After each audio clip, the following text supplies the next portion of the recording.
Hi everybody and welcome back to Capricorn Radio. This is your host James and I'm delighted to be speaking to a new guest today, and we're going to be speaking to author and researcher Mr. Peter Levenda. Peter's been on the cards for a while for a show. Definitely have him in my sights. Fascinating, interesting topic we're going to talk about today. He's the author of Unholy Alliance and Sinister Forces. He's appeared in the TNT documentary Face of Evil, and his role as an expert on Nazi history with a special regard to the occult and the esoteric practices. We've covered this on one or two different shows before, as the audience will know.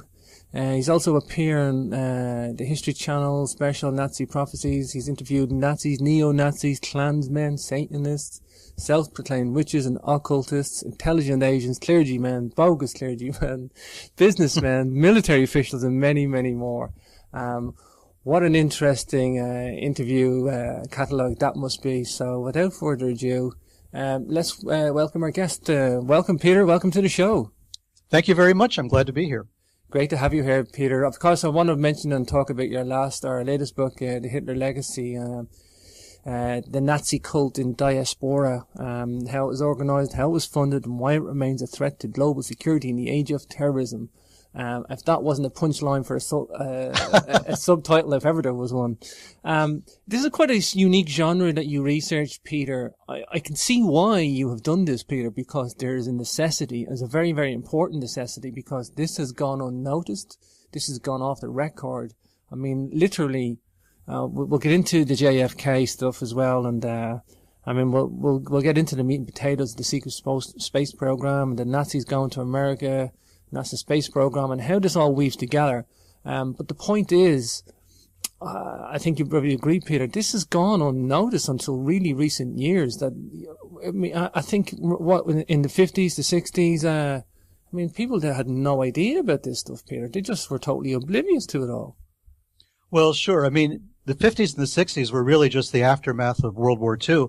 And World War II was framed in this idea that there was a Manichaean struggle between light and dark, between good forces and the evil forces. Mm-hmm. And the evil forces were destroyed, defeated, and light prevailed, and all was right with the world. So there was this idea that, you could compartmentalize reality into these boxes that were easily maneuverable and manageable.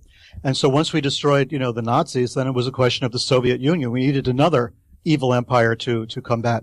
And so we had the Cold War. So people were so distracted. There was so much misdirection going on and so much disinformation that it was just overwhelming. So people basically took whatever they were told as the truth.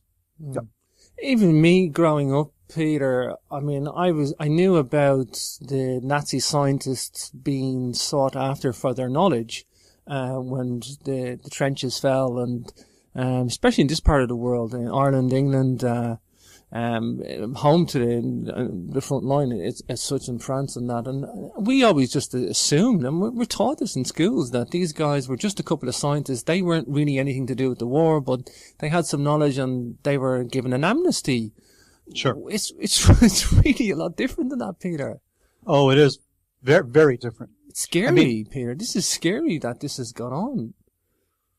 I think it is. That's why I've been focusing so much on it for such a long time. At first, I wanted to find out what motivated people to become Nazis, what motivated the Third Reich in the first place, what created the Nazi Party, what was the idea, the mentality behind it, which is when I wrote Unholy Alliance, because there's so much documentation on the fascination of the people who started the Nazi Party with occultism, esotericism, all of the sort of dark arts, you might say, mm-hmm. as well as a lot of very strange racial theories and all the rest of it. They were like the sorcerer's apprentices, and they were going out about it particularly that way. They were creating a magical culture. The swastika would tell you that, if nothing else. What other symbol in the last 100 years has been that powerful? You just see it and immediately you make associations with it.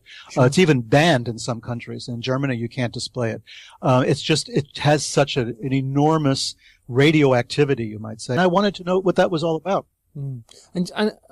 And to pay homage to its original source, it was demonized. That was a good logo at one point in Sanskrit in ancient times. Well, it still is. If you go to Asia, today, If you go almost anywhere, from China to Japan, Korea, I lived in Malaysia for a number of years, Singapore, any place like that, you'll find the swastika is everywhere because it's used in Buddhist and Chinese Taoist temples. You'll see the swastika used in a lot of places without anybody giving it a second thought. But in the West, of course, as you say, it's been demonized. And the people who served the swastika were serving what they understood to be these sort of demonic masters. People in the UK and in Ireland, I'm sure you have a lot of stories about the rockets and the Blitz that came down that destroyed so much of London and so much of other parts of Europe. And the man who created that technology is the man we brought to the United States to help jumpstart our space program. For sure. So, you can't say that these are just a couple of, guys who were just, forced into service by the Third Reich, to do some science, and then that we brought them over. I mean, Werner von Braun was a major in the SS. The SS was not the Rotary Club. You didn't become a major in the SS by simply paying dues every month or something. This was a very serious situation. His boss was even worse, Walter Dornberger. These are people who employed slave labor from the camps. These are people who who worked these people to death, stepped over their bodies on their way into the labs. So let's not be, naive about the people that we brought over. We'll get into that. I mean, and I want to focus on that. I mean, do we call these people evil or psychopaths, or at least attribute some sort of psychopathy to what they did? I'll get into that. I lived in Plymouth in the UK, in London, and it was really heavily bombed, and even on the roundabout there, you call them a rotary, I think, in America, but there's what we call the bombed out church. It's still an icon in the town to let people know that it was bombed during World War II. And if you asked anybody there, oh yeah, Hitler was the baddie and the swastika, and that's it. That's all people know. And these people lived through this as a wartime. It's still there they're still encouraged to remember the war. It's like a propaganda that's still perpetuated today. However, they have a very, and I too, I can be forgiven for it too, but we have a very sanitized version now, Peter. I want to focus on the occultism. This wasn't just a political party, Peter, that the Nazis rose to power, and it was a political party that got overtaken by one man, and he was a really successful dictator. We can't separate the occultism or the paganism or the esoteric wisdom that these guys had. No, you can't. As I said in Unholy Alliance, and I've said it often since then, the Nazi Party was not a political party the way we understand political parties. The Nazi Party was a cult. You can't really describe it in any other way. These were not people who were overly concerned with the things that politicians are generally concerned about. These people were concerned with eradicating races that were considered inferior, of purifying the race. These were people who believed in occult powers. They believed in a sort of spiritual Darwinism, as I call it, where races are evolving and the other races should be destroyed so they don't dilute the gene pool. These are people who believed in a lot. I mean, if you watch the Nuremberg rallies alone, that should tell you something. That should tell you this was not the normal political party the way we understand it. In fact, in Unholy Alliance, there's a couple of photographs of what is a torchlit ceremony among a lot of blonde, blue-eyed sort of types out there in the forests, welcoming in the summer solstice. And it's not taking place in Germany or Austria. It's taking place in Argentina. And this was a German community there that was a Nazi party encampment, you might say. And there was Hitler Youth, and there was the origins of an Argentine SS taking place, having candlelit ceremonies. Candlelit ceremonies in the woods on the day of the summer solstice. Is this a political party? Is this, in this country we have the Democrats and the Republicans. You don't see them holding candlelit ceremonies on the summer solstice. Maybe they do, but we just don't know. But in this case, this was what they were all about. They were about an occult view of reality, an occult view of the world and of history. Hitler makes no bones about that in Mein Kampf, but the people who really put that through were people like Heinrich Himmler, the head of the SS, who created an entire cult priesthood for the Nazi Party in the SS. Even had a castle built where ceremonies were undertaken, initiatory ceremonies and ceremonies to visualize and make contact with the Aryan ancestors. And all this kind of stuff was going on, and a fortune was being spent to promote this as well. Sure.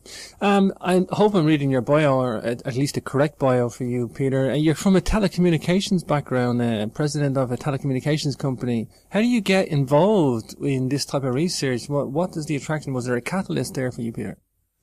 Well, I've been involved in international trade really since the 1970s.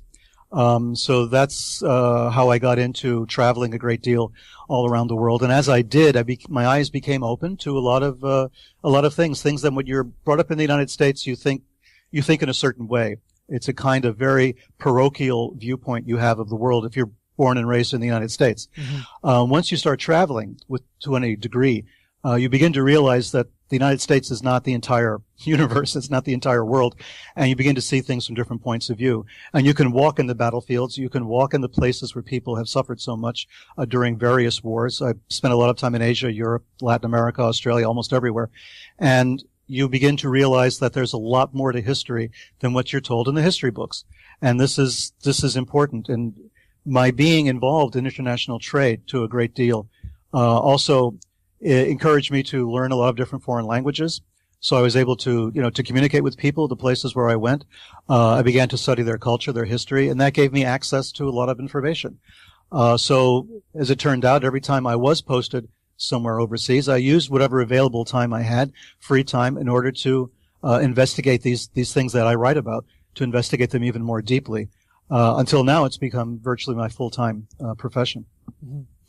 Wow, Peter, wow. What a busy guy. I mean, I can understand getting outside America gives you a different viewpoint. I guess you guys maybe have a sanitized version of history over there too, or at least Oh yeah. Yeah. Very much so. In fact, I went through, I graduated high school in the Bronx in 1968, which probably tells you how old I am. And at that time, we had history. I was an honors student in history, mm-hmm. but we never quite made it up to World War II. For some reason, you never quite made it that far. And I don't know what the reason was, but in all the history classes I ever took, World War II, we never quite made it that deeply in the textbooks. We ended around Sarajevo and, Archduke Ferdinand and World War I. And it was a very sanitized version of that as well. We didn't know what an Austro-Hungarian Empire was in the first place, or what that meant. So all of this was kind of murky, and you just had to memorize some names, dates, and places, and that was all. I had to do research on World War II on my own, and it was started with television. It started with old movies from the 40s and the 50s. Your education starts there, and you start to wonder, who are all these people, and why are the Germans always so well dressed and the Americans always look like slobs at this thing? What message are we being told? Mm-hmm. And I started to pull that apart layer by layer like an onion until I got deeper and deeper into it. And then there was Watergate, the Watergate scandal in our country. There was the Kennedy assassination, of course. There was Vietnam. All of these things made people of my generation very politically sensitive, let's say, if not politically aware, at least sensitive to, there were things in the world that were taking place. And we could become victims of that. I could have gone to Vietnam. I could have been, a grunt in the tall grass out there. So all of this made things seem more, immediate. And I think that was part of it. And then I started traveling a great deal, and that sort of solidified a lot of things for me. In a personal sense, Peter, I don't get armies. I'm not a fighter. I'm a lover. I'm a peacemaker, but I do get the necessity for armies. You need to protect and defend. I get that. If we didn't have them, it would be a free-for-all, and it would be like the Wild West or something, So I get the necessity for them. However, I don't like the aggression and the war. That I think it's unnecessary. Yes, defend your borders, but to go to war for oil or whatever, I don't like that. I don't get it. I just think it's primitive. However, and I'm sitting here in the British Isles, and we're always taught to promote the World War II war heroes, and that's fine. I get that. But people cannot see past that, Peter. And what you're talking about today, and what we're going to provide the audience with, is this very discerning view of what's going on. I mean, I definitely think it's a promotion of national identity. They're promoting the ego of bravery, and that's all they want to do. However, when you look at World War II, Peter, it is everything of this century, the last century. I mean, everything that has happened since World War II it's just had ripples going through history. I mean, before it and after it. I mean, the whole last 100 years, Peter, is an incredibly interesting time to research, and World War II is just right smack bang in there. Well, I agree 100%. And I've written and I've said on other interviews that we're basically still fighting World War One. I mean, World War One is where all of this nonsense was born. Yeah. And I think historians will look back, just as you've said, they will look back at the last 100 years and they will call it the second 100 Years' War. And I think that's really what it is. We're still fighting that war. World War One hasn't stopped. It looks as though there were moments of peace where we were not fighting, but actually there were constant revolutions, constant fighting, constant conflict since World War One. Since that time until now, it has not stopped. So there is no, we talk about a Cold War, but that was between the United States and Russia. The rest of the world was in flames. You had Southeast Asia in flames. You had Latin America in flames. Mm-hmm. The Middle East was a basket case. I mean, all of this has been going on for 100 years. And we're still living with it, and it's much more insidious than we think it is. We tend to box these things in little nice compartments. There's World War One, that was over. Then there's World War Two, 20 years later. I'm sorry, World War One morphed into World War Two. These are just conveniences of this. They're easy ways of referring to certain periods of history, but they're kind of meaningless. World War One and World War Two is the same war. Sure. I want to concentrate on what you call the American Reich, these Nazis coming to America, and I also want to get into the secret space program, maybe starting with Maury Island. I mean, it's a lot of information to talk about and get into, Peter, but it's relevant because it all weaves together inevitably. And it is, like we're talking about, the ripples of history just keeps on going. It's very sinister, it's very dark, and it's not portrayed and in any way open. It's literally, if you can find the research and do it, you'll find some answers. So maybe we'll talk about Maury Island affair. Kenneth Arnold will talk about that episode. Maybe try and get a good solid background on that, and then maybe get into some of the American Reich and how it all weaves together. Sure. Well, Maury Island is one of the most contentious, controversial episodes in recent American history. 1947, you had a guy called Fred Crisman and a guy called Harold Dahl, and they were out in Puget Sound in the Pacific Northwest. And according to the story that we've come to hear it, there was a UFO of some sort, or a group of UFOs, a cluster of them, flying over Harold in his boat out in the water with his son and a dog. And one of the flying craft seemed to be in trouble of some kind, and parts of it fell off and fell into the water, and parts of it fell into the boat where Harold was sailing, injuring his son and killing his dog, if I remember the story correctly. So Harold comes back into port.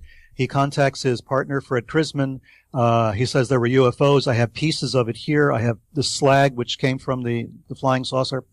And Crisman and Harold decide they're going to notify the authorities that they've been visited by a UFO.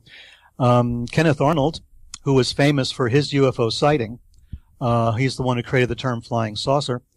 A pilot, an experienced aviator, comes down to take a look at this, to discuss this with Crisman and Dahl. A lot of strange things happen. The hotel room where they meet is evidently bugged.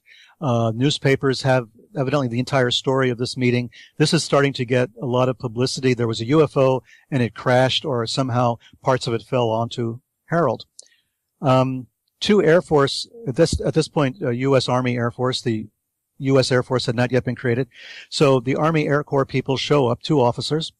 They talk to Crisman and Dahl. They don't know what to make of this, evidently. I think they thought it was probably a hoax. The place is bugged. A lot of the newspapers, local newspapers, seem to have the entire story of what's going on. Nobody understands how. They have transcripts of meetings between Harold Dahl, Crisman, Kenneth Arnold, all these guys. The whole thing is very strange, very murky. The Air Corps gentlemen show up, two officers, and they take possession of a box of chunks of rock that Crisman said came from the flying saucer. Wow. They take it aboard their aircraft, a military plane. They're flying back to base, and their plane blows up in midair, and the officers die. And that was the Maury Island incident. Now, There's a lot of people who claim that this never happened, that this was invented. This was a story that Harold Dahl invented or Fred Krisman invented. There's been a lot of back and forth on that, and yet there's so much of the incident that is otherwise we can't imagine what they're talking about because there's so much that doesn't make sense. If it was really a hoax, I mean, they didn't blow up the plane on their own, right? Sure. Was Krisman planning a bomb on the plane for some reason? You know, then we start peeling back the layers of this thing, and we find out that Fred Krisman had been in American intelligence during the war. He claimed he was with the OSS, the Office of Strategic Services, the forerunner of the CIA. Yeah. He claimed he flew over the hump, which means in Asia, Burma, that part of the world, flying over the Himalayas. And now he's some sort of nondescript kind of guy living up in the Pacific Northwest. And this is in 1947. 20 years later, the same Fred Krisman, the same guy who was involved in the Maury Island affair, the supposed hoax, the UFO, weird UFO story, becomes a suspect in the Kennedy assassination. So Jim Garrison, who was the district attorney in New Orleans, made famous by Kevin Costner in the movie JFK. Mm-hmm. Jim Garrison then subpoenas Fred Krisman to testify because Krisman has all these murky intelligence connections. He has connections with the Minutemen. At that time, it was a kind of a militia, a kind of extreme right, far right-wing militia that was believed to be implicated in the Kennedy assassination. And all of this is going on. But at the same time, Garrison's major focus was what was happening with Lee Harvey Oswald in New Orleans and Oswald's connection to a man called Guy Bannister. Guy Bannister was running a kind of a private eye outfit in New Orleans, and the same address that Lee Harvey Oswald used as his address for the Fair Play for Cuba Committee, which was supposed to be a pro-Castro organization, whereas Bannister was definitely anti-Castro. The whole thing was very strange. Garrison was trying to figure out what all that meant. What Garrison didn't know, he knew that Guy Bannister was an FBI agent. He knew that he was a special agent in charge up in Chicago. He has an illustrious career as an FBI agent for so many years. Mm-hmm. What he didn't know was that Bannister was involved in the 1947 UFO sightings in the Pacific Northwest. Guy Bannister was reporting directly to J. Edgar Hoover. His telexes still survive. The memos that he wrote have still survived. They've been actually declassified. They're on the FBI's own website, I believe. And it's signed Guy Bannister, W.G. Bannister, WGB, his initials. And we know that's where he was at the time. He was in the Pacific Northwest, and he was keeping track of all the UFO reports that were going on there. And the designation given to those FBI files on UFOs were very simple. They were called the X files. And this is not an invention. You can look at the teletypes. You can look at the memos. They're always referred to as Subject X. And Subject X always referred to the UFOs and alien sightings and abductions and that sort of thing. So here we have Guy Bannister in New Orleans, who was investigating Fred Krisman in New Orleans, both involved in the UFO sightings, now both considered central to the investigation into the assassination of President Kennedy. Wowzer. It's just so surreptitious and murky. It's incredible. Well, what are the odds? You know, what are the odds of that happening? I mean, it's incredible. What does it mean? Does it mean the UFO experience was disinformation? Was it some kind of strange intelligence operation that was being conducted that even Hoover didn't know about because Hoover wanted all the files on this? He wanted everybody, all his agents in the field to report all the UFO stuff to him immediately. So Hoover was in the dark. Was it the fledgling CIA that was conducting this? It seems unlikely. They were hardly wet behind the ears yet in 1947. Was it American military intelligence? What was it? You know, who was behind this? If it was a disinformation operation, it raises so many questions. And how is it all connected to the Kennedy assassination? Is it the same group of people? Like I say, I've had a few shows on JFK or conspiracy theories, if you call them that. I don't like it. It's a derogatory term. I think exactly. As a conspiracy theory, it was coined for that purpose, to be derogatory. But one man's conspiracy theorist is the next man's critical thinker. But in that respect, you think if the JFK thing hadn't have happened, I mean, look how many false flags have happened after that. I think either they were arrogant, or confident, or after pulling off the JFK assassination that they just went, well, what else can we do? I mean, I think it was an open book after that when you look at history.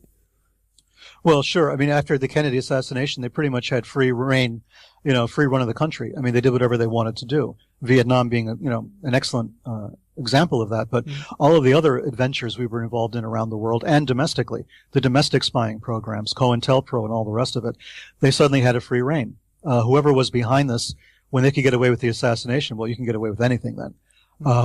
I mean, the Warren Commission itself seemed like a perfect disinformation project, if nothing else. So, yeah, there is some connection here, and we're talking about secret space programs and all the rest of it. There is something else going on, and has been going on at least since the end of World War II.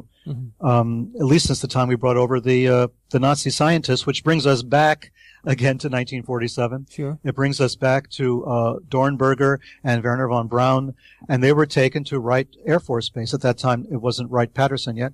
They're at Wright Air Force Base when the pieces of the supposed UFO crash at Roswell are taken there. So the pieces of the Roswell crash are taken to Wright Air Force Base, and the Nazi scientists are brought specifically to Wright Air Force Base, and everybody's kept under wraps. The pieces of the craft are kept under wraps. The Nazis are kept under wraps. We don't know what was going on there. Nobody's talking about what actually they went through at that time, why they were brought there at that particular month and year. So it's an interesting juxtaposition of events, especially when, as it turned out, some of the people who were peripheral to the Kennedy assassination investigation, people like Michael Payne, whose wife Ruth Payne had her home open to the Oswalds. Marina Oswald and her children stayed there. Lee stayed there occasionally in Texas. Her husband, Michael Payne, worked for Bell Aerospace, worked for Walter Dornberger, let's say. So, I mean, there was a NASA involvement, a space program involvement in this since the earliest times. Oswald at one point was bragging he was going to get a job in the space industry. Wow. Other co-workers of his found jobs related to the space industry in Huntsville, Alabama, where Werner von Braun eventually was headquartered. The whole thing was very, very mysterious. And if we're looking at an occult angle, we need look no further than Jack Parsons. Jack Parsons, yeah. Yeah, I mean, here's the other angle of this. Here's Jack Parsons. He's out there in California. He's basically the father of the American rocket program. He was a rocket scientist. He was also deeply involved in the occult and in occult works, and his friends, his coworkers, his colleagues all knew about it. It wasn't a mystery at all. And he was the person who basically not only jump-started America's rocket program, he jump-started Scientology too. So. Wow. Yeah. We're talking a very sinister, illustrious syndicate of people here, all around the same era, either playing with the public opinion or manipulating media, not quite sure what their agenda would be. Maybe they were doing a trial and run to see what they could do, perhaps, with the media of the public. Well, the people who eventually became in control of our media, particularly our advertising, but also a lot of our magazines like Life and Look, these people, the actual individuals, used to work for the American Army in the propaganda department in psychological warfare operations. The gentleman who took over, his name escapes me at the moment, but at 666 Fifth Avenue up there, the headquarters of Time Life, Jackson. C. Jackson worked for Eisenhower as head of propaganda. He then became your ultimate Madison Avenue man, your ultimate advertiser. Advertising itself became an actual science at the end of World War II when all the psychological warfare guys got jobs on Madison Avenue. So the idea is that advertising and public media can be used to create and to form and manipulate public opinion is something that was known in World War II. Eisenhower used it extensively. They dropped leaflets all over Europe, telling people that the war was almost over, rise up against your occupiers, et cetera, et cetera. All sorts of strange propaganda devices were used at that time. And the guys who invented that saw how useful it was and then came back to the United States to use it on American citizens, essentially, which is what happened.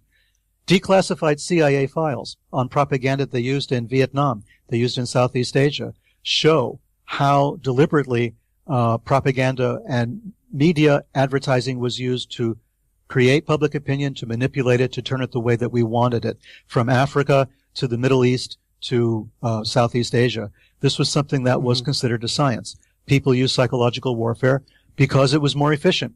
If you could get people to lay down their arms or to figure that the war is unwinnable, you can win a war without firing a shot. And this was the idea. Sure. Let's step back to Oswald. I want to talk about Oswald for a second. People paint him as a dummy or some sort of a low IQ individual in this whole game, but the evidence suggests that this guy was very intelligent. Absolutely. I mean, I was 13 years old when Kennedy was assassinated. Oswald was given to us almost immediately as the assassin. He was portrayed as some crazy guy who had defected to Russia and then came back to the United States and hated Kennedy and shot him. And that was the story that we all heard. But as I started to look at that a bit more deeply, one thing especially stood out. Now, I've studied languages for a long time.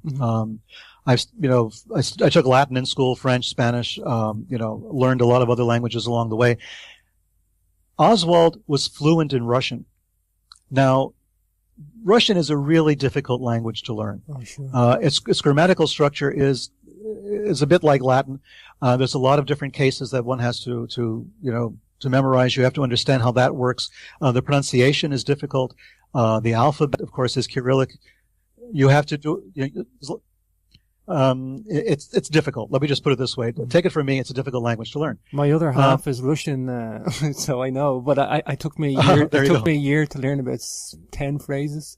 I've tried my best because I think it's a nice thing to do, but it's incredibly difficult pronunciation. And I speak Gaelic as well, so I know what it's like to speak strange languages. But Russian is up there without a doubt. I studied Gaelic in the Bronx for about a month. Just did you? Since you brought that up, yes, I didn't really retain much of it, but I did study it for a while. There was an Irish Gaelic language thing up in Fordham Road. Oh wow! But anyway, yes, Russian is very difficult. The fact that Lee spoke it fluently enough that he was mistaken for a Russian in Russia, meant that he was not as stupid as we were led to believe. Some of his diary entries, some of the things that he was reading, some of the opinions that he expressed show that he was actually a bit of an intellectual. He was able to express himself pretty well in public speaking, and I do not buy the story that Lee was, some sort of bumpkin. Lee actually, since we're talking about the Bronx, Lee Harvey Oswald did live in the Bronx as well for a while. Yeah. Just by the way. So here's a person who worked for the Marines. He worked at Atsugi Air Force Base in Japan. He was entrusted with some very top secret missions. He was involved, of course, with the U-2 flights. He was involved with that very deeply. They suspected him of having had something to do with the shoot down of a U-2 over Russia, the Francis Gary Powers incident. Wow. As we find out later from Fletcher Prouty, among others, Lee was probably involved in some of the clandestine work that was being undertaken in Indonesia in the late 1950s when the CIA was trying unsuccessfully at the time to oust President Sukarno. So Lee was around. He was in the Philippines. We know that. He was based there, which was a base of operations against Indonesia. We know he was in Japan. We know that he was entrusted with a lot of top secret work. He spoke Russian fluently. He defects to the Soviet Union and then redefects back to the United States without by your leave, just sort of walks off the boat and everything is fine. A defector in the height of the Cold War whose wife is the niece of a military intelligence colonel. Steps off the boat and is welcomed with open arms at the United States like nothing happened. Come on. Do you think he defected with the intention to defect back again to bring back the knowledge? Well, I don't think he really defected. In Hitler Legacy, I mentioned there's a very strange incident which happened just before he went to Russia. He had applied to and been accepted at a strange college in Switzerland called the Albert Schweitzer University or Albert Schweitzer College. In a tiny town up in the Alps, in the middle of nowhere. He applies. There's a guy who barely graduated high school from all that we know. We don't know much, but he barely graduated high school. He actually sends a letter, and I think $20, which in 1960 was a lot of money. 1959 was a lot of money in those days. Sure. Sent that money to the college, got a letter back saying he was accepted into that term. Again, there's no paperwork on this. There's no, when you apply to a university, you have to, write letters, you have to write essays, you have to do all sorts of things. You have to bend over backwards. And this was a very small college that very few people knew anything about, that it even existed. This is not the kind of college that advertised in flyers and leaflets at high schools. You had to know somebody who knew this place existed. He applied, was accepted, no problem. He was going there, and instead of going to Switzerland on that trip, he went up to Finland and across into Russia, and the rest is history. What was that all about? And that's never been satisfactorily explained either. You know, the American military-industrial complex, if you call it that, I mean, these guys invented the IQ test to process the military personnel as they come in the Yes. door. And I know for a fact that he didn't do all that without being incredibly intelligent. And he would have been the one that pulls the trigger, a foot soldier, or somebody maybe builds a bridge, or, you know, they break you all up for your intellect, and for what they can get out of you. I know he did not do all that without having some serious intelligence, or at least being recognized for some sort of a skill set. Sure. And one more thing, since you bring up the IQ test was invented by the military, so was the DSM, the Diagnostic and Statistical Manual of Mental Disorders, Wow. was an invention of the American military. I have a copy of the very first DSM-1, which has the imprint of the United States Army on it. This was invented to find out how they could keep the soldiers still fighting after they had trauma, they had a nervous breakdown or whatever, to try to separate those who were really sick from those who were just faking it. And the DSM, the Bible of American psychiatry, was created because the Army needed it. So we have to really go back and we look at what the Army had its fingers in, everything from the space program to mental illness to, as you say, IQ tests. And we have to ask ourselves, you know, are we really just a creature of the American military industrial complex? For sure, for sure. I want you to tell me about this phony church, Peter. I think this is incredible. I absolutely think this is incredible. I mean, when I look at the information that you've presented, Peter, it's watertight for me, you know. I mean, I'm like, this doesn't add up. I mean, what the hell is going on with all this stuff, Peter? Well, that's exactly the reaction that Jim Garrison had, the DA of New Orleans, who brought the case against Clay Shaw in the Kennedy assassination. I have copies of letters that he wrote to Congress when the House committee was reopening investigations into the assassinations. And Garrison says, I cannot make heads or tails out of this church business. They're all over this thing. I don't know what it means. Can you just go and find out yourselves, please? And I was 18 years old, I guess, when Garrison was prosecuting Clay Shaw, and did not realize at the time that I was a handshake away from all of this, because once again, we go back to New York, we go back to the Bronx. It was 1968. I was graduating high school that year, and I became involved with a very mysterious church, also headquartered in the Bronx. In fact, within walking distance of the Bronx Zoo, which is probably appropriate. And here was a church which had no parishioners. There was no laity of any kind. Nobody attended services, but it had lots and lots of bishops. It was a church. It was basically a mill for producing bishops and clergy of various kinds. It was run by a man called Profeta, Vladimir or Walter Profeta, former Ukrainian Orthodox priest, violent anti-communist, and a friend of J. Edgar Hoover. Profeta created this church as a kind of front. While I was there, the year or so that I was involved directly with the church, I saw all kinds of people arriving from all sorts of foreign countries around the world, who would show up for a day, become consecrated, quote unquote, made into a bishop, given papers, nicely printed documents, and then they would sent off again. They would disappear into their own countries. People from Italy, people from Africa, from all over the place. Wow. So these were not priests. Okay, these are people with no training in theology, in liturgics, in patristics, or any of the stuff that you would normally associate with being trained as a priest, much less a bishop. And all of these people were, being flown in and out. They were moving in and out of this. And at the time, Profeta bragged to me that on his board of directors, he had one agent of the CIA and one agent of the FBI. And while I was there one day, a bunch of FBI did show up in their wingtips and their black suits and their white shirts and went into an office to have some words with Profeta and left again, and all was right with the world. Yes, the fake church stuff, I did not realize at the time. And I only got real confirmation really only about a year ago, less than a year ago, Sure. Although I knew it myself for sure. The connection between the church in the Bronx and the events in New Orleans is absolute. I began to research the fake churches for sinister forces because I had been intimately involved with them. And I began to realize that in some of the Warren Commission documentation, that church is referenced. The church that I was a member of, the American Orthodox Catholic Church. Mm-hmm. It's AOCC, and it's right there. And they're talking to people that I knew, or whose names I knew at the time. And I'm thinking, what the hell is this about? So I start to try to investigate this, and I start really backtracking and found some of the old bishops who were still alive around the country, made contact with them, sometimes personally, sometimes by phone or email or letters, and slowly the story began to piece together. This was an intelligence operation of the first order. You could not become a bishop in the American Orthodox Catholic Church unless the FBI approved of it. And who was doing the background checks was a guy called Jack Martin. Now, Jack Martin in the movie JFK was played by Jack Lemmon. Yeah. He was the guy who worked out of Guy Bannister's office, who got pistol whipped by Guy Bannister when he threatened to reveal what was really going on.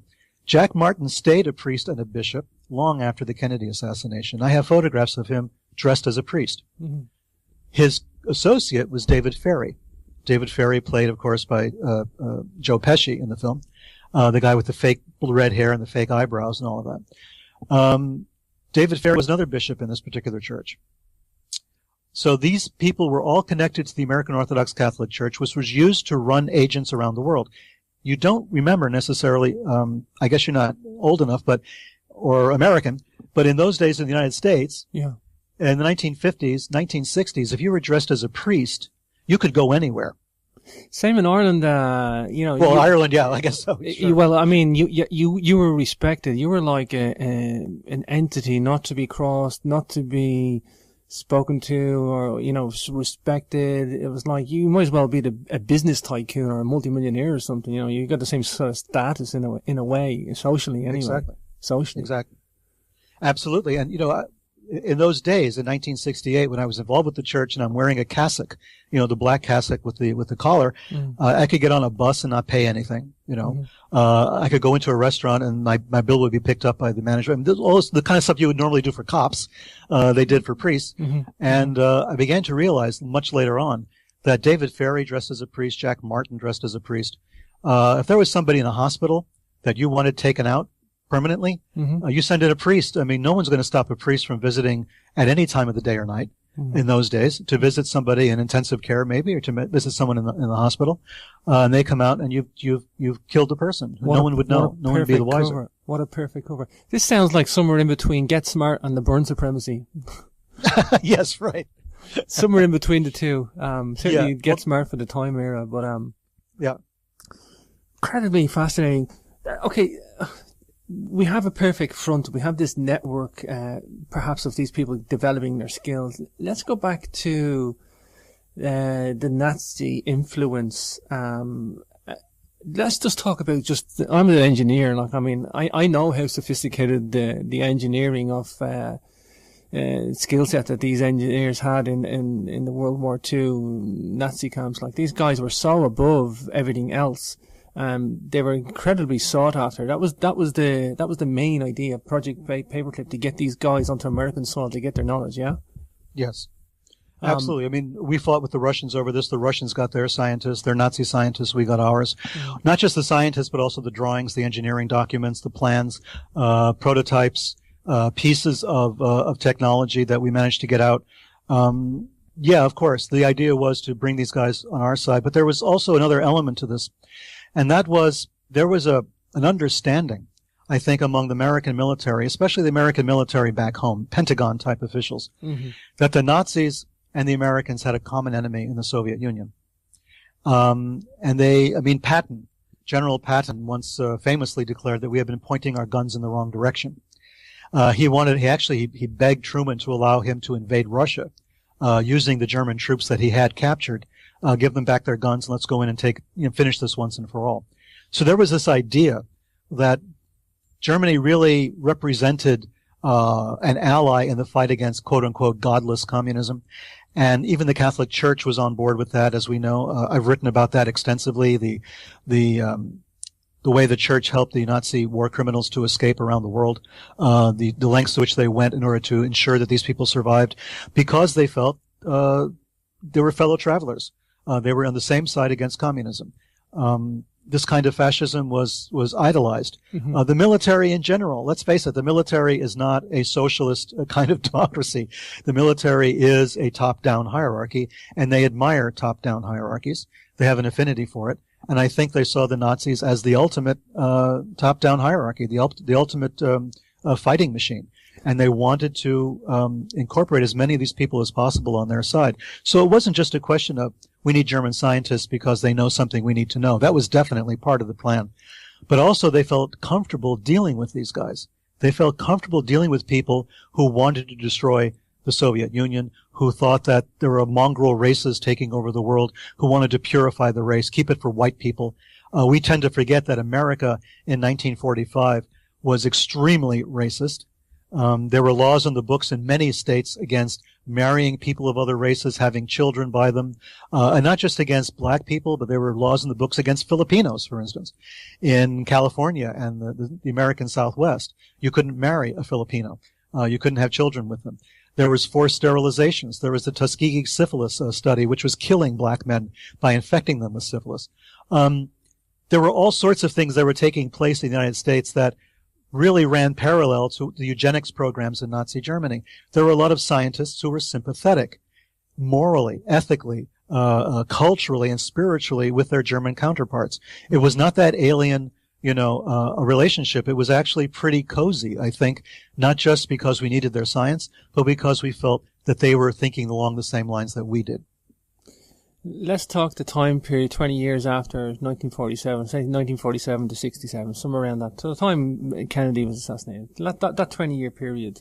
I mean, what do we know about the absorption of the Nazi influence coming to America? Did they absorb everything? Did they absorb the cultism?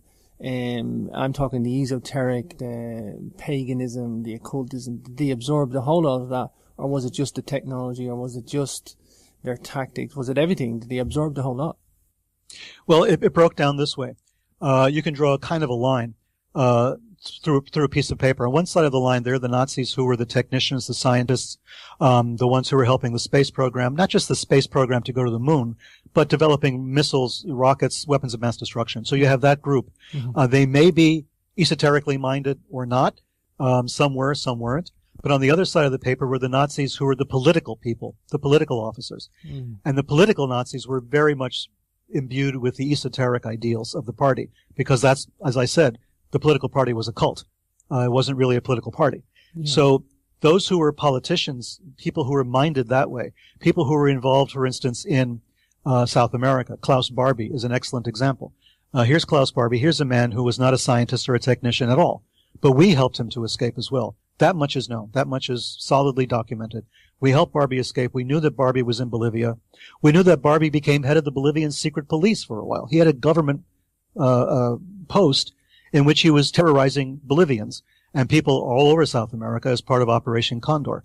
We have Nazis all over Latin America who were not scientists, but we have them in place to develop the politics necessary to defeat communism there. So we had a two-pronged approach. We had the Nazis who were the scientists, and we had the Nazis who were the quote-unquote political people. These were the SS officers. These were the war criminals as well. And these were people who did what they did because they were true believers. Mm-hmm. You don't destroy a belief by killing its members. The Catholic Church proved that itself. It survived for 350 years until it became a state religion in Rome. And the Christians were persecuted. They met in cemeteries. They were killed. They were thrown into the lions in the Colosseum. All this stuff was happening, but the cult did not die. And now we face the same problem with the Nazi Party. The cult will change. It will morph. It will put on different clothing, different types of uniforms. But in the end, the belief system doesn't die. And this is what I try to point out in Hitler Legacy, Unholy Alliance, Ratline, all the books that I've written on the Nazis, is that the cult idea, their ideals, do not die.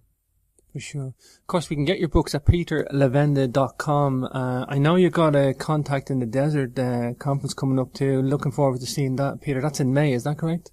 That's the end of May at Joshua Tree, right. Oh, awesome. Peter, let's talk South America. Do you think Nazis went to South America on their own without any American knowledge? I think how many Nazis might have escaped to South America? Do we have an idea? Did they all get found out eventually? Oh, no. Thousands, literally thousands escaped. Remember, we weren't looking for all of them. We had a list of those we wanted for war crimes. Mm-hmm. The list was rather small, a few hundred names maybe at most, but thousands more went as well. An entire Waffen-SS division, the Ukrainian Waffen-SS division, was basically given the blessing of the U.S. government and allowed to leave and come to the United States for the most part. In South America, we had so many escapees, people who were not on anybody's list, but people who were true believers nonetheless. People who had belonged to the SS, but who had become, quote unquote, denazified. One good example of a Nazi who was denazified was Hans Ulrich Rudel. Rudel was a very famous fighter pilot during World War II for the Nazis, for the Luftwaffe. Rudel was a famous guy, well known, wrote his autobiography, a charming person, a charismatic type, but he was one of the people with Otto Skorzeny, another famous commando, who basically ran the Nazi underground after the war. And when I say ran it, I mean financed it, gave it moral support, went to meetings, helped make sure everybody was on the same page. In Hitler Legacy, I actually append Rudel's address book, in which you will find hundreds and hundreds of names. Some of these people are still alive. In Latin America, in North America, in Europe, all over the world, people who are still alive who were part of Rudel's network. These were Nazis and fellow travelers who were keeping the flame alive. We didn't go after people just because they were Nazis. We went after them under specific criteria that made them war criminals. If you belonged to the SS, you belonged to a proscribed criminal organization. You were going to be arrested if you belonged to the SS. And we know there were millions of people involved in the SS. These people would be arrested and denazified and sent back out into the streets. That meant that we figured, well, they didn't commit too many crimes. We don't have enough evidence against them. They're allowed to go. So they never showed up on a list. They did show up, however, in Argentina, in Chile, in Brazil, in Uruguay, Paraguay, everywhere, in Peru and Bolivia. There's a whole history of pro-Nazi sentiment in Latin America. And we have to understand that pro-Nazi sentiment was often anti-American sentiment. So the two things became mixed together. So the Northern Empire of the United States was evil, and everybody was sympathetic to the Nazis who were fighting colonialism. I mean, that was the sort of leitmotif of World War II, was that Germany was fighting colonialism, Japan was fighting colonialism in the Pacific. Mm-hmm. They were getting rid of the British colonies, the Dutch colonies, et cetera, et cetera. So this was supposed to make all the other people in the world feel sympathetic towards their plight. So Argentina did not declare war on Germany until a couple of days before the end. The same with Chile, the same with the other countries. They were very pro-Nazi. Mm-hmm. And so it was safe haven for thousands of people who had these sentiments. Wow. Oh, so the big question then, did Hitler escape? That's the biggest one. He's been reported to God knows how many places now. Do you find evidence for that, Peter, or have you looked into that? Well, I've looked into it a lot in my book, Ratline, which is pretty much concerned with that issue. I present the evidence there. From my point of view, I think for any reasonable point of view, any reasonable person would look at the available evidence and realize there is no evidence. There's no forensic evidence to prove that Hitler died in the bunker. There's no evidence at all. There's no body. There's no corpus delicti. There's no fragments of Hitler's brain, of Hitler's skull. The skull they had in Moscow was proved to be a fake. The Russians themselves are extremely inconsistent as to what they did supposedly with Hitler's body. There's no evidence that he died. None at all. There's eyewitness testimony, and the eyewitnesses are all SS.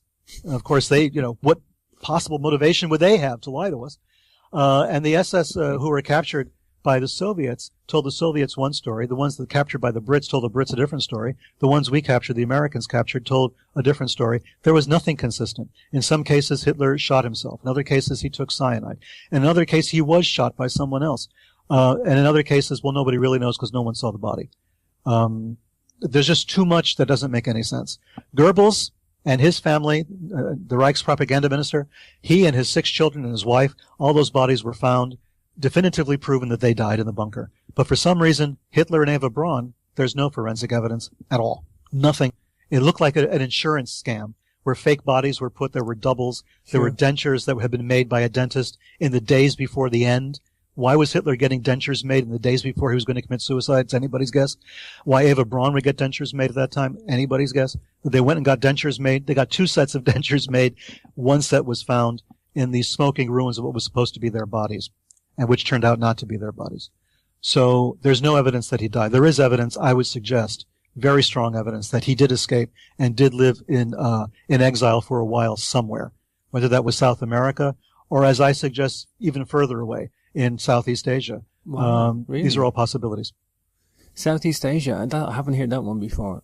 I think a lot of people reckons I don't buy the South America. The heat would be too much for him over there. Exactly what I say in my book on the Southeast Asia idea, the book Ratline. Yeah. Why would Hitler, who didn't trust anybody anymore, who couldn't trust his army, they tried to kill him in July of 44, the famous Operation Valkyrie. The army tried to kill him. His own Heinrich Himmler was trying to cut a deal with the West. Everybody was betraying him. Hitler would not have gone to South America where any two-bit Nazi would have dropped a dime on him, as we say, and reported him in return for a reward or for some special status. No, I think that Hitler would not have gone to South America. He may have passed through it. He may have gone there briefly, but I think he would have been crazy to go there. I think he would have gone to some place where no one would ever think to look for him, where there was a strong Muslim population, where there might have been some nascent, anti-Semitism. And he idolized, to a certain extent, Islam, although he didn't care for Arabs very much. He idolized the idea that Islam was what he called a manly religion, a vigorous sort of masculine religion of warriors. Heinrich Himmler felt the same. When I was in Indonesia a few years ago, I was hearing constant rumors that Hitler had escaped to Indonesia, to a remote island, all the way to the east of Java. Wow. And I began to research that story, and you'd be surprised at how much evidence there was that at least some Nazis did escape to that part of the world, some important Nazis, and it may have something to do with the missing Nazi treasury as well, some of the missing Nazi gold. And I talk about that in Ratline and in Hitler Legacy. Wow. Let's go back to Kennedy for a moment. Do you think Kennedy was the last frontier for these sinister group? Do you think if he was removed, we haven't even tackled why he was assassinated. Personally, this space race, as it's called, was he as a proponent for the space race? Was that a good reason to assassinate him? I don't know. He proposed working with the Soviet Union on a joint program to conquer space. And I think the military-industrial complex in the United States would die before they would allow that to happen. Because that would have meant opening up their files to the Soviets. That would have meant allowing them to share technology, which they had gone to great lengths to keep away from the Soviets by taking those very Nazi scientists away. So I think that, our military-industrial complex here would have not wanted under any circumstances to work with the Soviet Union. And I think once Kennedy mentioned that, he had cut a deal with Khrushchev over Cuba already, which already made a lot of people very antagonistic towards him. Mm-hmm. He vowed never to invade Cuba. If the Russians kept their missiles out, that was considered to be something that he should not have done. So a lot of the military were against him for that. He was, as we all know, talking about withdrawing troops from Vietnam. So all of these things were going against one entity in the United States. That was the complex, the military-industrial complex. He was antagonizing them. And those people easily can manipulate the far right in this country, because the right wing in the United States is very manipulatable when it comes to these sorts of things. There must have been a renegade faction at the time of, I should say a well-established renegade faction within his own government. I mean, it wasn't just a couple of people that plotted against him. I think this was a very well-established sinister. I think he was aware of that perhaps too, Peter, that he had no control over it. There was a sinister faction. No, I think he was aware of it. I think he, just a few days before he was assassinated, he even talked openly of the fact that he may not even last one term, to run for the second term. He was in doubt about that. He had fired Allen Dulles, the head of the CIA, over Bay of Pigs. That was a very dangerous man to antagonize, because it was he and his brother, John Foster Dulles, who basically created the post-war American foreign policy. And here he is firing these guys and getting rid of them and trying to clean the slate and try to draw a different picture, try to draw a different kind of America, the Camelot that we're always talking about. So he antagonized a lot of people. He antagonized the military, no doubt, No doubt in my mind about that. I think nobody has under any illusions about that. He antagonized the American intelligence establishment, which in those days was a lot smaller than it is today. Sure. Tell us about the Council of Nine and where this fits into this whole picture, Peter. How much time do you have? Well, we got another 10 minutes, I think, so. All right. I'll give you the Reader's Digest, the condensed version. The Council of Nine starts with a seance that was held in 1952, 1953 in Maine. And this goes right again to the Kennedy assassination. As unbelievable as this sounds, it's all true. It's all well documented. You can look it up. And of course, it's in Sinister Forces, and, I talk about it a lot. It was a seance in the woods in Maine. Present at the seance, leading the seance, was a man called Andrija Puharich, who was an inventor. He was very much involved in esoteric studies. He was also a major in the United States Army during the Korean War. Mm-hmm. He gave lectures to people at Edgewood Arsenal, which is where our chemical biological weapons are developed. He gave a lecture there on the weaponization of ESP and of paranormal abilities. This was a guy who wanted to bring the psychic abilities of America, weaponize them to fight against the Soviet Union. Remember, this was the time of the Korean War, and there was a lot of concern about Manchurian candidates and brainwashing and all of that. Oh, yeah.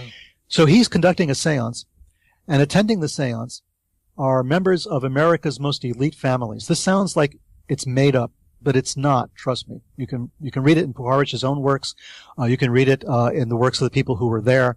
And members of this group of 9 people included an Astor, member of the Astor family, a DuPont, Forbes, a Forbes, which means there's a distant relationship to John Kerry, for instance, who ran for president not too long ago, and Arthur Young.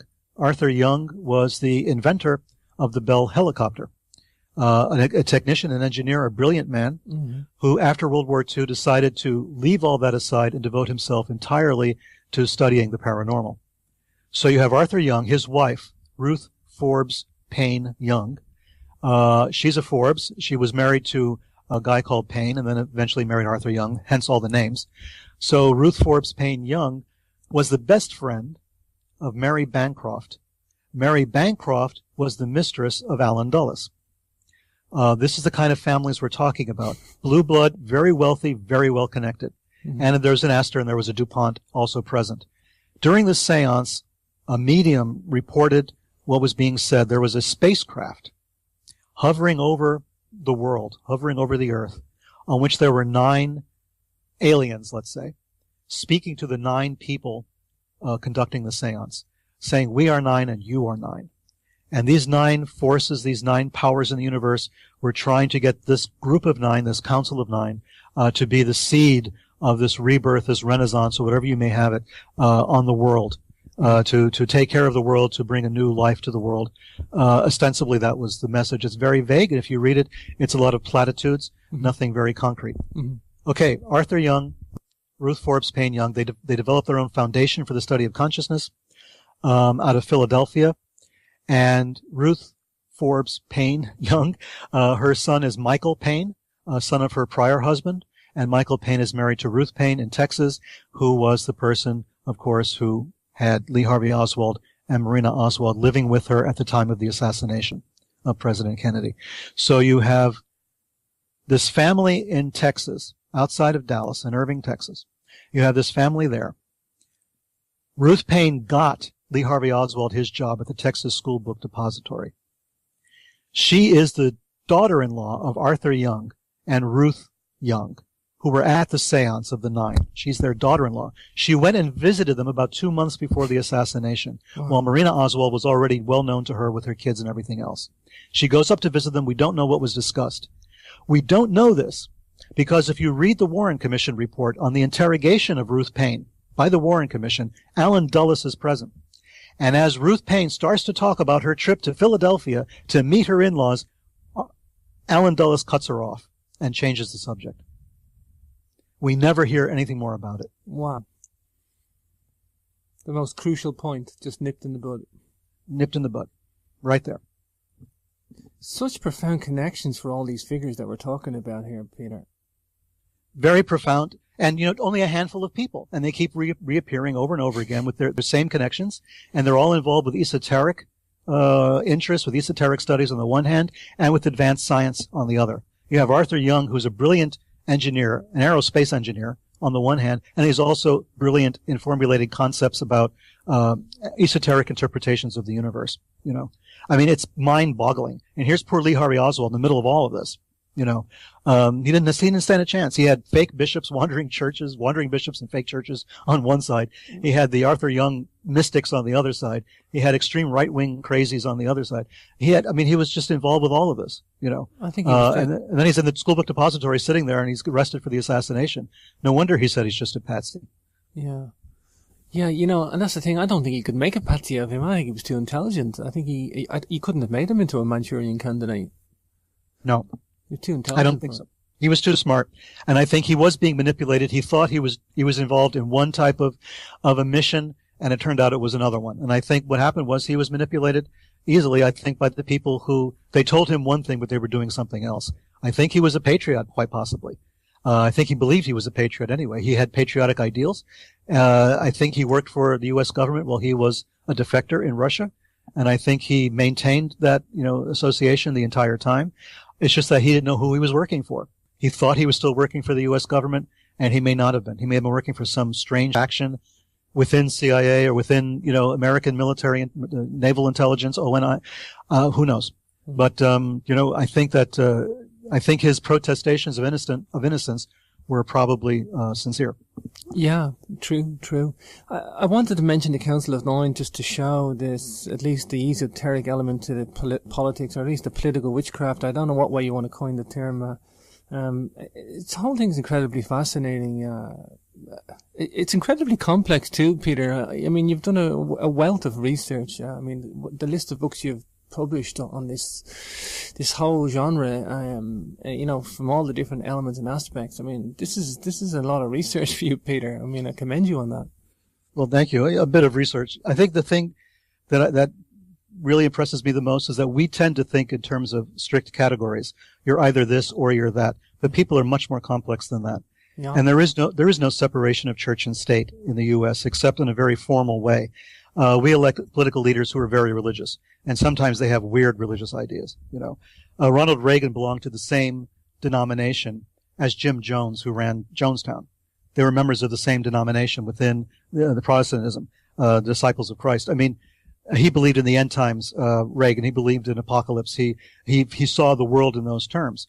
We have to be careful. We don't separate church and state within ourselves. If we have religious or spiritual ideas, they stay with us. The Nazis are, for me, the touchstone for this.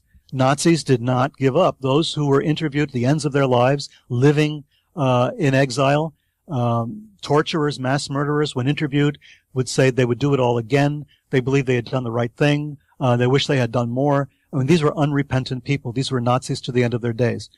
These were true believers, and we have true believers everywhere in every country, and this is what we have to be very sensitive to and be aware of.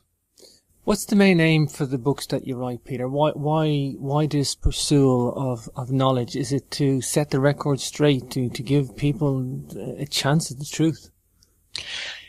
Yes, that's of course the main reason. I think ancillary to that is the fact that most people think this kind of stuff is off the wall, is speculative, that I'm making it up. And what I really try to do in all of the books that I publish is to provide the documentation, to provide the resources. People have to know that this documentation is real, that it exists, that I'm not making anything up.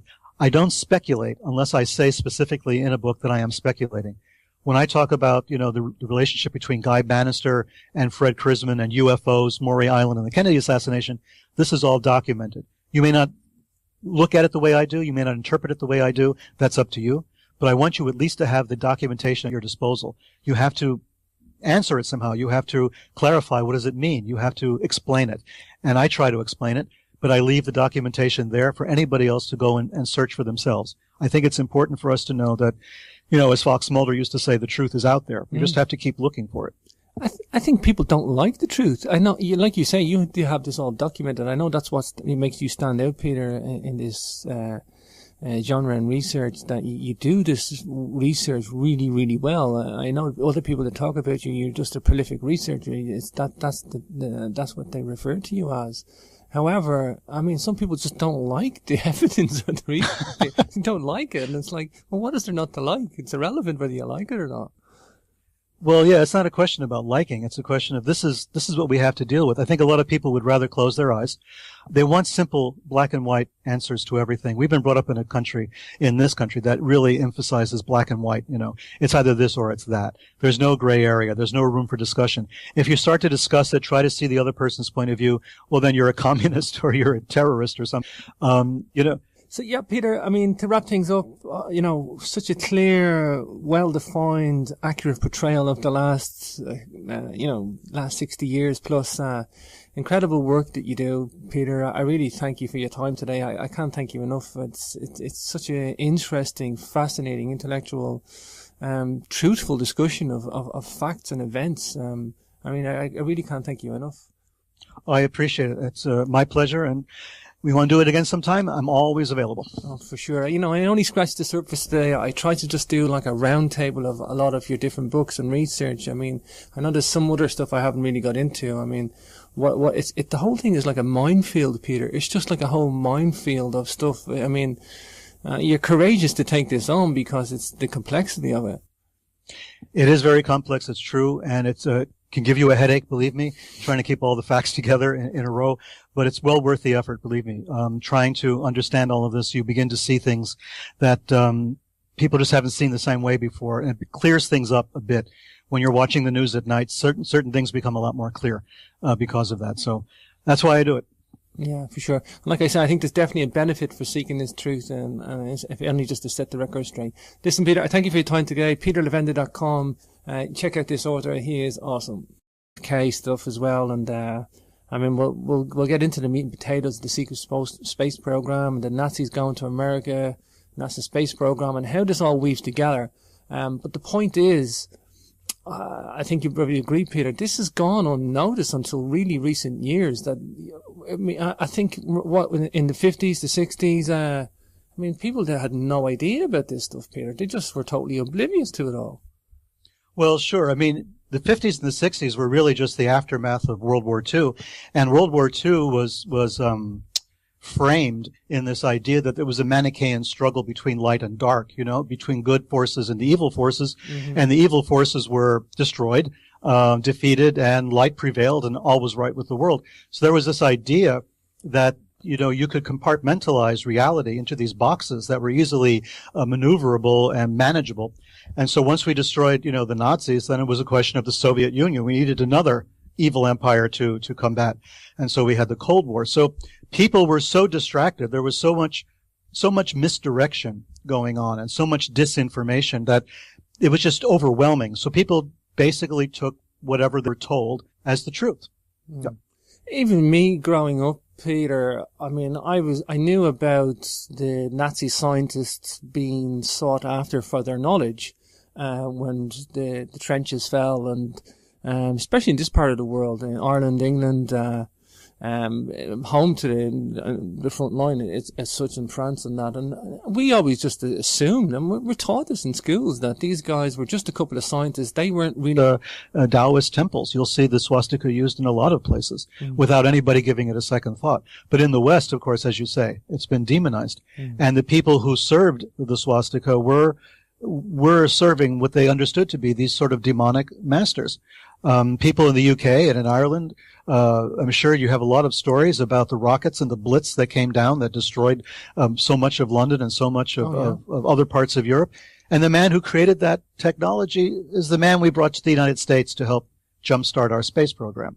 For sure. So, you can't say that these are just a couple of, guys who were just, forced into service by the Third Reich, to do some science, and then we brought them over. I mean, Werner von Braun was a major in the SS. The SS was not the Rotary Club. Mm-hmm. You didn't become a major in the SS by simply paying dues every month or something. This was a very serious situation. His boss was even worse, Walter Dornberger.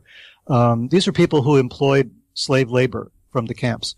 These are people who who worked these people to death, stepped over their bodies on their way into the labs. So let's not be, naive about the people that we brought over.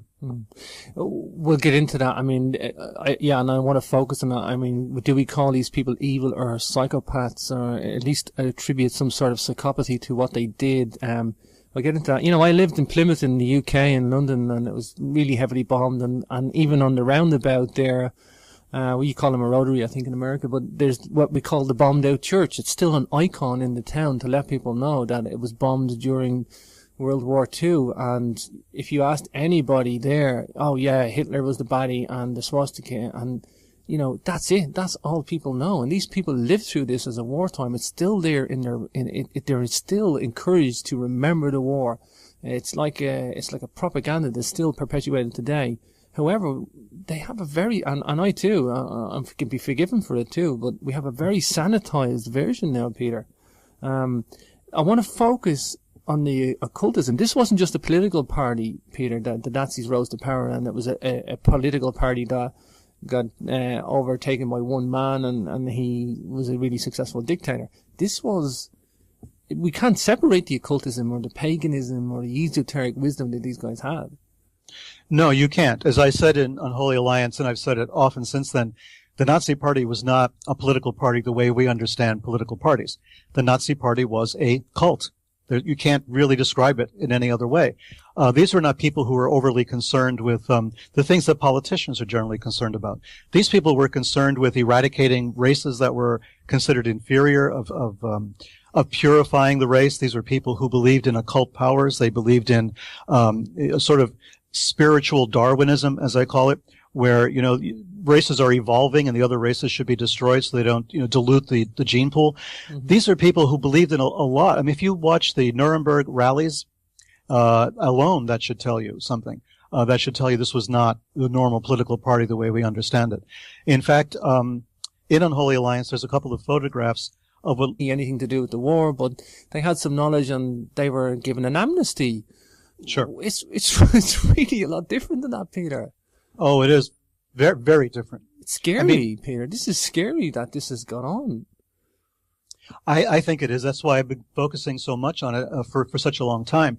At first, I wanted to find out what motivated people to become Nazis, what motivated the Third Reich in the first place, what created the Nazi Party, what was the idea, you know, the mentality behind it, which is when I wrote Unholy Alliance, because there's so much documentation on the fascination of the people who started the Nazi Party with occultism, esotericism, all of the sort of dark arts, you might say, as well as a lot of very strange racial theories and all the rest of it. They were like the sorcerer's apprentices, and they were going out about it particularly that way. They were creating a magical culture. I mean, the swastika would tell you that, if nothing else. I mean, what other symbol in the last 100 years has been that powerful?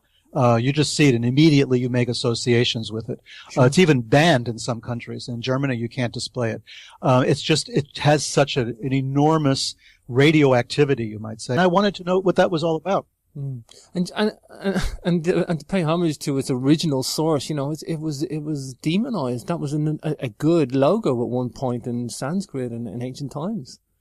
Well, it still is. If you go to Asia, today, if you go almost anywhere, from China to Japan, Korea, I lived in Malaysia for a number of years, Singapore, any place like that, you'll find the swastika is everywhere because it's used in Buddhist and Chinese. Hi, everybody, and welcome back to Capricorn Radio. This is your host, James, and I'm delighted to be speaking to a new guest today, and we're going to be speaking to author and researcher Mr. Peter Levenda. Peter's been on the cards for a while for a show. Definitely have him in my sights. Fascinating, interesting topic we're going to talk about today. He's the author of Unholy Alliance and Sinister Forces. He's appeared in the TNT documentary Face of Evil, and his role as an expert on Nazi history with a special regard to the occult and the esoteric practices.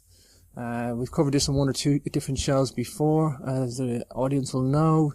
He's also appeared on the History Channel special Nazi Prophecies. He's interviewed Nazis, neo-Nazis, Klansmen, Satanists, self-proclaimed witches and occultists, intelligent agents, clergymen, bogus clergymen, businessmen, military officials, and many, many more.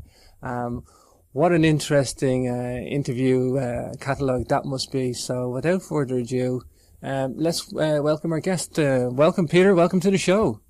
Thank you very much. I'm glad to be here. Great to have you here, Peter. Of course, I want to mention and talk about your latest book, The Hitler Legacy, the Nazi cult in diaspora, how it was organised, how it was funded, and why it remains a threat to global security in the age of terrorism. If that wasn't a punchline for a subtitle, if ever there was one. This is quite a unique genre that you researched, Peter. I can see why you have done this, Peter, because there is a necessity, it's a very, very important necessity, because this has gone unnoticed. This has gone off the record. I mean, literally, we'll get into the JF